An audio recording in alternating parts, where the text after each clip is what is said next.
ലാവണ്യ madam, അങ്ങോട്ട് നോക്ക് ആരാ വരുന്നേന്ന്.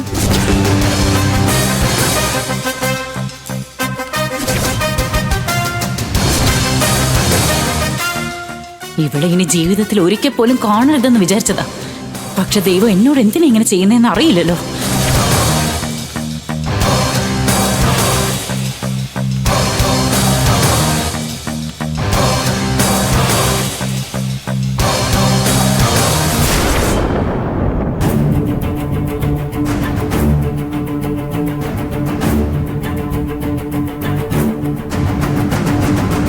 ഞാനൊരു സത്യം പറയട്ടെ, നിന്നെ കടയിൽ നിന്ന് പുറത്താക്കിയപ്പോ എനിക്ക് മനസ്സിന് വല്ലാത്ത വിഷമായിരുന്നു.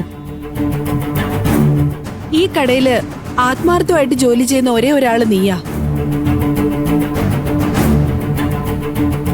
നിന്നെ പറ്റി ആ സന്തോഷ് മാധവൻ ഇല്ലാത്ത കള്ളക്കഥയൊക്കെ ഉണ്ടാക്കി നിന്നെ കടയിൽ നിന്ന് പുറത്താക്കിയില്ലേ, അതെനിക്ക് വിഷമായി പോയി. എന്നാ ദൈവം ഉണ്ട് വിജി.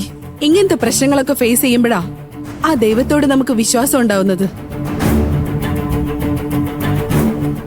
കർമ്മ എന്ന് പറഞ്ഞ ഒന്നുണ്ട് വിജി, അതാരും വെറുതെ വിടില്ല. ഇംഗ്ലീഷ് പറയുന്നത് കേട്ടിട്ടില്ലേ, കർമ്മ ഈസ് ബൂമറാങ്ങെന്ന്. അത് ശരിക്കും തിരിച്ചടി കൊടുത്തോളൂ. നിന്നെ പുറത്താക്കണമെന്ന് പറഞ്ഞ ആ പെൺകോന്തൻ സന്തോഷ് മാധവനില്ലേ, അവൻ ഇവിടുന്ന് ഓടേണ്ടി വന്നില്ലേ. ഇപ്പൊ മനസ്സിലായില്ലേ വിജി, ഇതാണ് ദൈവം നമ്മുടെ കൂടെ ഉണ്ടെന്നുള്ളതിന് ഏറ്റവും വലിയ ഉദാഹരണം. സന്തോഷ് മാധവൻ മാത്രല്ല യമനെ, ഇനിയും ചിലരൊക്കെ ഇവിടെയുണ്ട്. പാഷാണത്തിൽ കൃമികൾ. ആസിഡ് ഒഴിച്ച് നല്ലോണം വൃത്തിയാക്കിയ എല്ലാം ശരിയാവും. വേറൊരു തരത്തിൽ നമ്മൾ ആലോചിച്ചാ നമ്മൾ ആരെ ഒന്നും ചെയ്യേണ്ട കാര്യമില്ല. അവരും അവരുടെ കയ്യിലിരിപ്പും തന്നെ അവരെ സ്വയം ഇല്ലാതാക്കാനുള്ള സാധ്യതയുണ്ട്. മറ്റുള്ളവരെ ഇല്ലാതാക്കണമെന്ന് വിചാരിക്കുന്ന ചീത്ത ആളുകളൊന്നും ഇതുവരെ ജയിച്ചതായിട്ട് ചരിത്രമേ ഇല്ല. അപ്പൊ ഇവിടെ മാത്രം ജയിക്കാൻ സാധ്യതയുണ്ടോ? തോറ്റു പോവല്ലേ ഉള്ളൂ. എടീ, നീ കുറെ തത്വങ്ങളൊക്കെ പറഞ്ഞിട്ട് എനിക്കിട്ട് കൊള്ളിക്കാൻ നോക്കുകയാണോ? സന്തോഷ് മാധവൻ നീ ചെയ്ത തെറ്റ് ആരോടോ വിളിച്ചു പറഞ്ഞത് കേട്ട് തെറ്റിദ്ധരിക്കപ്പെട്ടിട്ടാ ഈ കടയിൽ നിന്ന് ഇറങ്ങിപ്പോയത് എന്ന് കരുതി നീ നല്ലവളാണെന്നാ? നീയാണ് വലിയ ആളെന്നുള്ള രീതിയില് എന്നെ ബോധിപ്പിക്കാൻ നിൽക്കണ്ട. മനസ്സിലായോ നിനക്ക്? ലാവണ്യ മേഡം, ഇപ്പൊ എന്തിനാ ഇവളോട് വഴക്കുണ്ടാക്കി നിൽക്കുന്നേ? പോയി നിങ്ങളുടെ ജോലി നോക്ക്. നീ ഒന്ന് ചുമ്മാതിരിക്കടി. ഞാൻ ഈ കടയിലെ ചീഫ് സൂപ്പർവൈസറാ, അത് നീ മറക്കരുത്. എന്താടി കർമ്മ കുർമ്മന്നൊക്കെ പറഞ്ഞ് ഡയലോഗ് അടിക്കുന്ന നിങ്ങള്? ഞാൻ വിചാരിച്ചു കഴിഞ്ഞാ ഈ സെക്കൻഡിൽ തന്നെ നിന്നെയൊക്കെ പുറത്താക്കാൻ എനിക്ക് കഴിയും.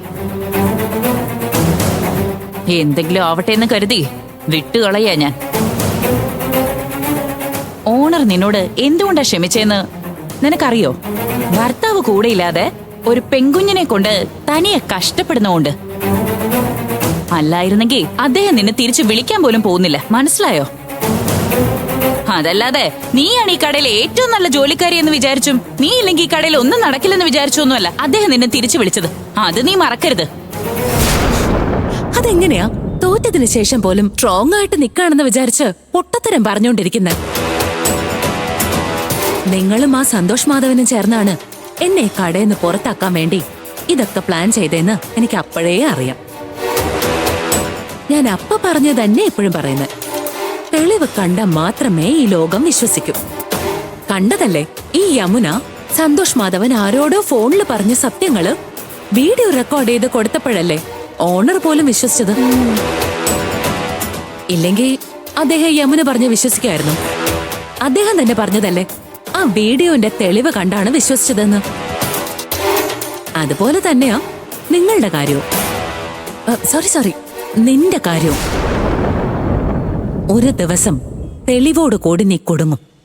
ആ ക്ഷീണത്തിൽ നീ കടവിട്ടു പോവും. ഇതില് യാതൊരുവിധ മാറ്റവും ഇല്ല ലാവണ്യ.